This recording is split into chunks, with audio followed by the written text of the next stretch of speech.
En primera plana, Carlos Herranz. Bienvenidos en Primera Plana, un programa de Radio Francia Internacional y de France 24 en el que ponemos el foco en diversos aspectos de la actualidad esta semana para hablar de la crisis que vive Nicaragua. Para ello cuento ya en este estudio con dos invitados. Julián Dufray es doctorando del Instituto de Altos Estudios de América aquí en Francia. Bienvenido, Julián. Muchas gracias, Carlos. Buenos días. Y contamos también con nuestro colega periodista independiente François-Xavier Freland, que además fue corresponsal de esta misma casa en Caracas. Bienvenido. Buenos días. En Primera Plana hoy, la crisis de Nicaragua. Bueno, pues desde el pasado mes de abril, van ya 6 meses, Nicaragua vive una crisis que ya se proyecta internacionalmente. Ha llegado al Consejo de Seguridad de la ONU, van ya más de 300 muertos. La oposición acusa a Daniel Ortega en el poder desde 2007 de haber instaurado prácticamente una dictadura basada en un sistema corrupto. Y por su parte, el presidente Daniel Ortega se niega a retomar el diálogo y adelantar ese adelanto electoral de 2021 a 2019 como posible salida a la crisis. Vamos a ver cómo la prensa internacional está tratando esta crisis. Portadas como aquí en Francia, el diario La Croix, en Nicaragua, una represión sin fin. Pese a las nuevas manifestaciones de este mismo mes de septiembre, el presidente Ortega parece que no va a dar su brazo a torcer. El Nuevo Diario, portada del 3 de septiembre. Parapoliciales disparan a manifestantes. Una imagen que encarna sin duda la deriva de esta crisis. Y portadas también como la de La Prensa. El régimen admite 204 reos políticos tras procesos arbitrarios ejecutados desde el pasado mes de abril. Julián, para poner toda esta crisis en contexto y explicar a nuestros telespectadores cómo en 6 meses, de abril a esta parte, hemos llegado a este punto que parece un callejón sin salida en Nicaragua. Sí, bueno, estamos a más de 5 meses del inicio de las protestas y de la crisis sociopolítica que está golpeando Nicaragua.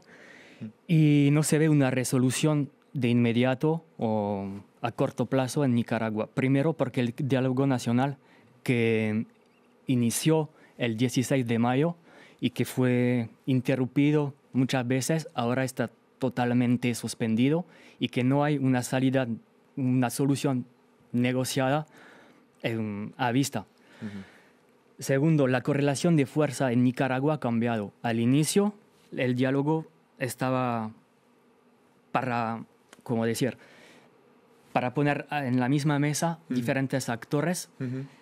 Y fue convocado por el mismo Daniel Ortega en una situación de debilidad, y ahora que ha retomado el control de las calles, el control de las protestas por la represión sobre todo, no tiene ni un interés a retomar el diálogo en esta configuración, es decir, con la conferencia episcopal, con la presencia de la mesa especial de seguimiento para Nicaragua de la CIDH, y que sí estamos ahora en una salida, no hay salida, perdón, estamos en un... Y ha cambiado esa correlación de fuerzas. Entiendo que ahora Ortega, digamos, pesa más en esa negociación.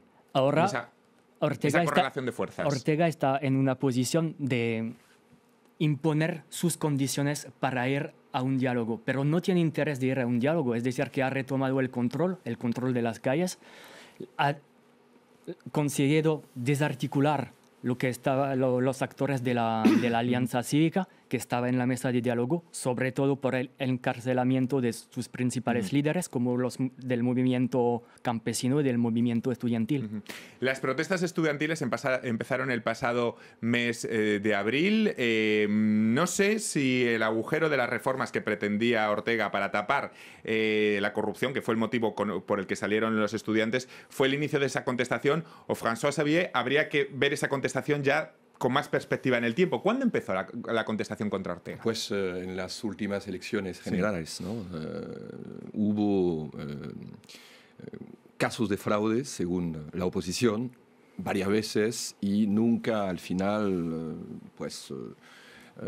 hubo un debate, hubo elecciones nuevas para derrocar, o sea, para salir de una crisis política. Nicaragua es un país que tiene mucho que ver con Venezuela, que es un país que conozco un poco más, en el sentido de que creo que la gente que está manifestando hoy día contra Ortega no es derechista, no son estudiantes totalmente anti ideas sociales, por ejemplo. Son gente, yo creo, son jóvenes con ideas nuevas, modernas, que se sienten en un país robado por una pareja, los Ortega, y que se sienten frustrados en un país donde al final todo está muy controlado. No hay libertad, por ejemplo, con la prensa hubo poco a poco unos periodistas y unos diarios que fueron prohibidos. Entonces se siente que hay como un sentimiento de vivir en un país que no está en el siglo XXI, que no está... Los Ortega dan la impresión que tienen una manera de hacer política como en el siglo pasado. O sea, hasta diría, el programa político que tienen. Son muy... hay poco, por ejemplo, hay poco sentimiento ecológico, lo hemos visto con el canal. Entonces están en una visión muy... Anacrónica, totalmente anacrónica, y yo creo que es más que todo un problema de generación en este país. Creo que Luis Julián tuvo la posibilidad de estar en esas manifestaciones estudiantiles durante los meses de abril y de mayo. Sí. ¿Cómo son esos estudiantes que salieron a las calles? ¿Cuál es su perfil, Julián? Bueno, yo primero empezaría por decir que lo que lanzó a los estudiantes en las calles fue la reforma al seguro social, con una ola de solidaridad hacia los ancianos, hacia los jubilados. Ya había tenido esta alianza jubilados-estudiantes en 2013 en el movimiento Ocupa INS, cuando los jubilados se tomaron el edificio del Seguro Social y que fueron desalojados por turbas sandinistas, policía antimotines y otra policía. Ya había tenido esta alianza en Nicaragua. Lo que lanzó a la gente en las calles fue esta reforma, pero lo que desencadenó, lo que llegó a esta sublevación y a esta insurrección popular fue la represión que hubo el 18 de abril en las calles, cuando turbas sandinistas, con la complicidad de la Policía Nacional y de policías de los antimotines, se atacaron, agredieron a los jubilados y a los estudiantes. Al día siguiente empezó el levantamiento popular y el levantamiento estudiantil. De estos estudiantes, la mayoría viene de las universidades públicas y de la Universidad Centroamericana. Pero además hubo no es solamente un movimiento estudiantil, es toda una juventud que se metió en la lucha, en la resistencia cívica.